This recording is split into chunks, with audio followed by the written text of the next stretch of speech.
Tenemos este segundo ejemplo. Vamos a identificar los términos entonces. Dijimos que cuando hablábamos de el sujeto del silogismo, estábamos hablando del sujeto de la conclusión. En este caso la conclusión es Piolín es un canario. Leamos el silogismo completo. Todos los canarios son aves hermosas, Piolín es una ave hermosa, Piolín es un canario. Ya, de este silogismo, Piolín aparece como el sujeto y canario aparecería como el predicado. Bien, si echamos un vistazo a las dos premisas, acá tengo la premisa mayor, acá la premisa menor, Piolín aparece repetido, repetido el sujeto, canario aparece acá, y busco el término medio. El término medio es el concepto que está en las premisas, pero no está en la conclusión. En este caso el concepto es ave hermosa. No es ave hermosa. Ese es el significado que se nos repite. Y este es entonces el que aparece como término medio. De nuevo, si hacemos lo mismo que hicimos en el ejemplo anterior, nos vamos a dar cuenta que la estructura de este silogismo se compone de un predicado y un término medio en la primera premisa. Predicado, término medio, predicado, término medio. En la segunda premisa se compone de un sujeto y un término medio. Sujeto, término medio. Y por último, en la conclusión, se compone de un sujeto y un predicado. Que esto siempre se repite en todos los silogismos, porque todos los silogismos, su conclusión está conformada por un sujeto y un predicado. Rápidamente, si hacemos la comparación, nos vamos a percatar que la estructura de estos dos ejercicios no es la misma. En el primer caso tenemos la M y la P, la S y la M, y la conclusión conformada por una S y una P. Pero acá nos podemos percatar que primero aparece la P, ¿cierto? Después aparece la M. ¿Ya? Y bueno, en la segunda premisa la S y la M se repite y la S y la P. Pero en estricto rigor la estructura no es la misma, ¿no? Ahora, reconocer esta estructura es fundamental para que nosotros podamos determinar con certeza si el silogismo es válido o no válido. Para esto necesitamos saber dos cosas. Ya les mencioné que no basta con saber las reglas, sino que es importante que nosotros podamos determinar primero la figura del silogismo, ¿sí? Y luego determinar el modo del silogismo. Si no sabemos, no podemos identificar figura y modo, aunque yo conozca las reglas, voy a tener problemas para saber si el silogismo es válido o no es válido, que es lo que a mí me interesa en este caso. ¿Ya? Así que vamos a proceder a explicar, bueno, primero la figura y después el modo. Voy a borrar este ejemplo que está acá abajo, voy a quedarme con el ejemplo de arriba para que podamos trabajar esto de la figura y el modo. Anotémoslo acá. Figura. Ya, primera cosa, hay cuatro figuras. ¿Sí? Estas figuras son usualmente numeradas, por lo tanto se habla de una primera figura, una segunda figura, una tercera figura y una cuarta figura. ¿Ya? Y las figuras básicamente son las siguientes.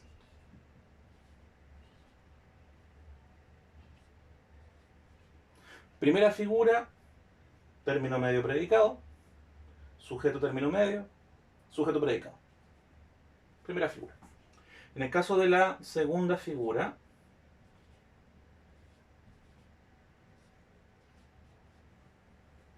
predicado término medio, sujeto término medio, sujeto predicado. En el caso de la tercera figura tenemos el término medio, el predicado, término medio, sujeto y sujeto predicado. Por último, en la cuarta y última figura tenemos predicado término medio, sujeto, sujeto y predicado. ¿Sí? Nos podemos percatar que en todas las figuras se termina con sujeto y predicado en la conclusión. ¿Ya? Eso es lo primero. Ahora, memorizar esto, recordarlo, digamos, tenerlo como claro, siempre representa una dificultad, ¿no? Y es que es fácil confundirse con las secuencias de las letras. Entonces, para esto, mi recomendación siempre es estar muy pendientes con el término medio. De hecho, hay una vieja técnica de memorización de esto, ¿no? Que le llaman la técnica del barquito, técnica del barco, ¿ya? Que consiste en solo ver los términos medios. Si yo observo en este caso los términos medios, me olvido de las P, me olvido de las S, me voy a dar cuenta que la primera figura está en diagonal, ¿sí? La segunda figura está de manera vertical por sobre el predicado. La tercera figura también está de manera vertical, pero por sobre el sujeto. Y la cuarta figura finalmente está en diagonal, pero en esta otra dirección. Si yo tomo estos cuatro trazos de manera muy general, tenemos ahí una especie de barquito, ¿no? Que nos ayuda un poco a recordar las figuras que esto tiene. Primera figura, segunda figura, tercera figura, cuarta figura. Si revisamos inmediatamente el ejemplo que está acá arriba y solo miro los términos medios, si solo miro las M, nos vamos a percatar que esto está en diagonal. Por lo tanto, va a corresponder en este caso a la primera figura. Este ejercicio es un silogismo de primera figura. Por lo tanto, ya tenemos clara esa parte de la información que yo necesito para ver si el silogismo cumple o no cumple con las reglas. ¿Ya? Bueno. Eh, en segundo lugar, tenemos los modos. Los modos también son 4 en este caso. Ahora, si bien la figura tiene que ver con el término medio, podríamos decir que el término medio es lo central, ¿no?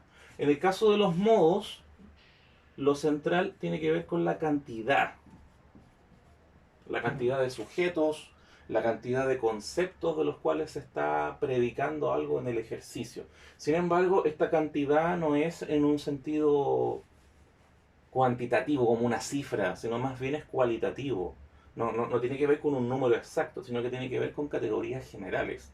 Tiene que ver con si son muchos, si son pocos, si son algunos, si son todos, ¿no? Esa es como la- la- lo que se intenta significar. La manera en la que estos modos se identifican es con vocales. Tenemos un modo A, un modo E, un modo I y un modo O, en este caso. ¿Ya? El modo A, si nos quedamos con el nombre técnico, ¿no? Es lo que se conoce como un universal afirmativo. Un universal afirmativo. ¿Qué está indicando o qué quiere decir que sea un universal afirmativo? Quiere decir que si yo tengo un conjunto de sujetos, el total de esos sujetos van a estar cumpliendo con lo que se predica de ellos, con lo que se dice de ellos, ¿sí? Por ejemplo, si mi universo de sujetos, supongamos que está conformado por tres individuos, ese es mi universo. Al decir que es modo A, yo lo que estoy afirmando es que todos esos sujetos cumplen con lo que se dice de ellos, con lo que se predica de ellos. Por eso no es la única palabra, pero un buen concepto que sirve para identificar este modo A es la palabra todos. Si yo digo todos los estudiantes preparan su prueba, estoy diciendo que la totalidad de los estudiantes preparan la prueba. O sea, la totalidad cumple efectiva y afirmativamente con lo que se dice de ellos, con lo que se predica de ellos. Así que ese es el modo A. Así como tenemos un universal afirmativo, también vamos a tener, que es el modo E, un universal negativo. Y el modo E va a dar cuenta de lo contrario del A, en el sentido de que si en el A, del total de sujetos, todos están cumpliendo con lo que se dice de ellos, en el modo E yo lo que estoy afirmando es que el total de sujetos no están cumpliendo con lo que se dice de ellos, con lo que se predica de ellos, ¿no? En este caso, la palabra que suele servir para ejemplificar esto, no es el único concepto, es la palabra ningún, ningún o ninguno. Sirven otras palabras más, sirve la palabra nada, sirve la palabra nadie. O sea, en general cualquier concepto que dé cuenta que de la totalidad de los individuos de los cuales se está diciendo algo, absolutamente ninguno está cumpliendo con eso que se predica. En este caso, ninguno de los estudiantes prepara la prueba, que espero que no sea el caso de ustedes. ¿Ya? Bueno, vamos con los dos últimos. Los modos I y los modos O son modos particulares. En el caso del modo I estamos hablando de un modo particular afirmativo. Y este particular afirmativo alude a algún, ¿ya? O sea, ¿qué quiere decir? Quiere decir que del total de sujetos de los cuales se afirma algo o se predica algo, es un cierto número, no son todos, tampoco es ninguno, es un cierto número que cumple con lo que se está predicando de ellos, lo que se está afirmando de ellos. Entonces, en este caso sería algunos estudiantes preparan la prueba. Es un cierto número, no es la totalidad, en este caso, de los estudiantes. Y finalmente, en el caso del modo O, estamos haciendo también referencia a un particular, pero un particular que es negativo. En este caso, la manera en la que se suele ejemplificar el modo O es con la expresión algún o algunos no. Algún punto suspensivo no. ¿Sí? Para seguir con nuestro ejemplo de los estudiantes, en este caso sería algunos estudiantes no preparan la prueba, ¿no? Y esto es importante, o sea, así como en el modo I yo estoy haciendo alusión a los sujetos que sí cumplen con lo que se predica de ellos, en el modo O yo estoy haciendo alusión a los que no cumplen con esto. No son todos. ¿Por qué? Porque si fueran todos, ya estaríamos hablando del modo E.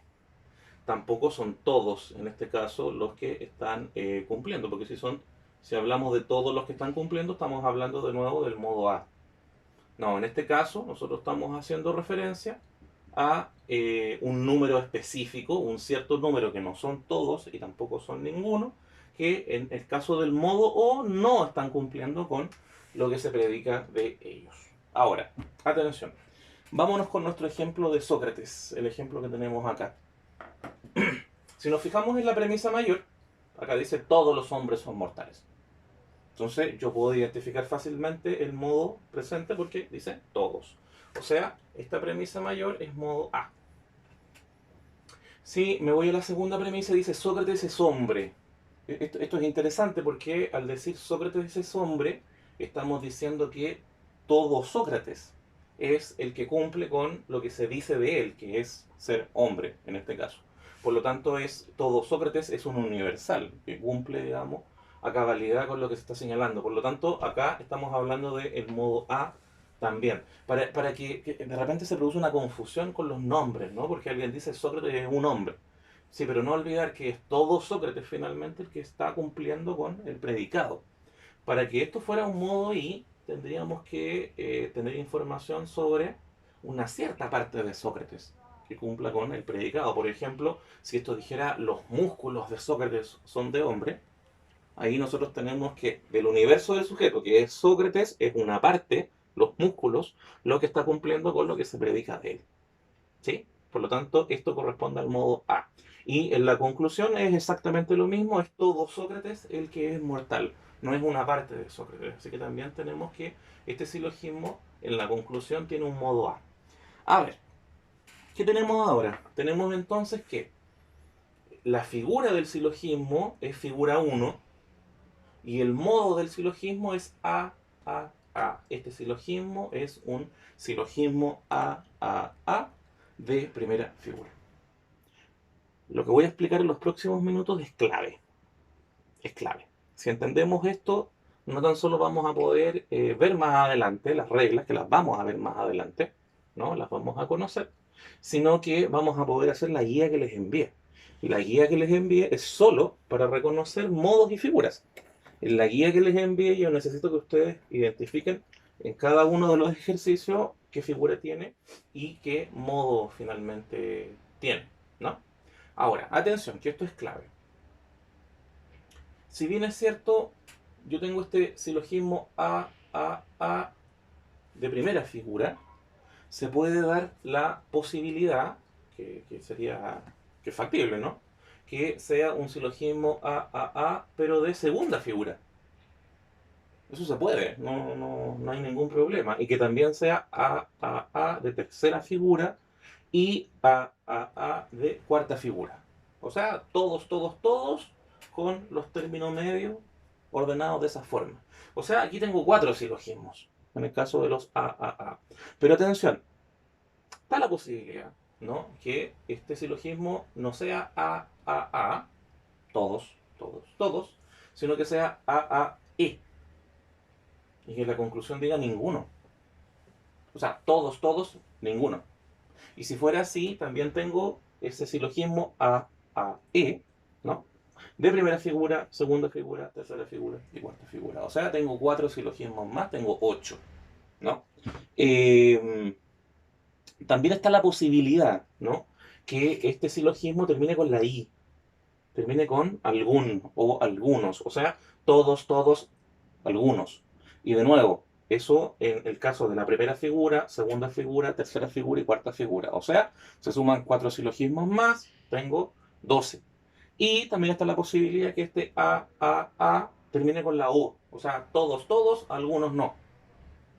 Y también de primera, segunda, tercera y cuarta figura, o sea, cuatro silogismos más y ya sumo 16. La verdad es que las combinaciones de los modos y las figuras nos entregan muchas posibilidades, ¿no? El silogismo puede empezar no con A, por ejemplo, puede empezar con E. A. O sea, ninguno, todos, y de nuevo, primera, segunda, tercera y cuarta figura. O puede ser E, o puede ser con combinaciones. Por ejemplo, ninguno, la E, algunos no, la O, y la A, todos. Y de nuevo ahí con primera, segunda, tercera y cuarta figura.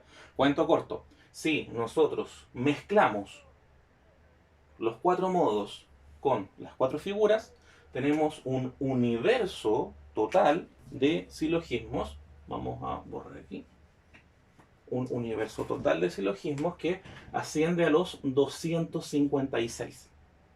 256 silogismos. Partiendo de la primera combinación, que es la A, de primera, segunda, tercera y cuarta figura, y terminando con la última, que es O. 256. ¿Cuál es el detalle? Atención. De estos 256, solamente 19 son válidos. ¿Por qué me preguntará usted? ¿Por qué 19 son válidos?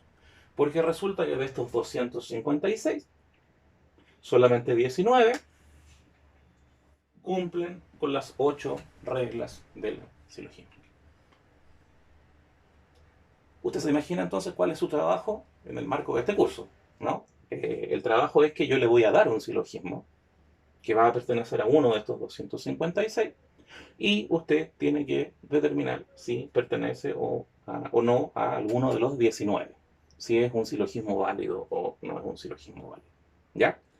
Eh, yo no espero, digamos, ya una vez que las clases se normalicen, ver esto de los silogismos válidos y las técnicas que hay un poco para identificarlos, ¿no? Solo les voy a adelantar que los silogismos que cumplen con las 8 reglas son silogismos que, claro, respetan cierta coherencia lógica, ¿no? Que estas estructuras, estos silogismos debieran tener. Cuando digo ciertas coherencias lógicas, por supuesto, es que si supongamos que el silogismo empieza con una I, fuera un modo I, algunos, ¿ya? Después de nuevo dijera modo I, algunos. La verdad es que la conclusión no podría ser todos. O sea, los silogismos I, A, ya sabemos inmediatamente que no son válidos. Y de hecho, hay una regla lógica, que es la regla 7, que nos dice que de premisas particulares no puede haber conclusión general o conclusión válida en este caso, ¿no? Esto es solo como un ejemplo, para que ustedes se percaten que finalmente las reglas del silogismo son bastante de sentido común, tienen una coherencia, una racionalidad que da cuenta, digamos, del orden que esta estructura tiene que tener para ser válida. Entonces, recapitulemos para ir cerrando este pequeño video con esta pequeña explicación. ¿Qué es un silogismo? Un silogismo es un razonamiento que se compone de dos premisas y una conclusión, ¿no? Estos silogismos están conformados por términos. El término sujeto corresponde al sujeto de la conclusión, el término predicado corresponde al predicado de la conclusión y el término medio corresponde al término que está en las premisas pero no está en la conclusión. Para poder determinar si el silogismo es válido, es necesario que cumpla con 8 reglas. Para saber si cumple con esas 8 reglas, yo tengo que conocer las reglas, las vamos a ver en una siguiente sesión, pero además tengo que determinar la figura y el modo del silogismo. La figura tiene que ver con la ubicación del término medio, hay 4 posibilidades, y el modo tiene que ver con la cantidad de sujetos de los cuales se está predicando algo, que son 4 modos, ejemplificados con cada una de las vocales. Si yo mezclo, combino, ¿no?, los modos con las figuras, voy a tener un total de 256 silogismos, partiendo por el primero, el A, de primera, segunda, tercera y cuarta figura, con todas las posibles combinaciones, I, O, qué sé yo, y terminar con la última, la 256, que es O, de nuevo, de primera, segunda, tercera y cuarta figura. De estos 256, 19 son válidos. ¿Por qué son válidos? Porque 19 cumplen con, en este caso, las 8 reglas.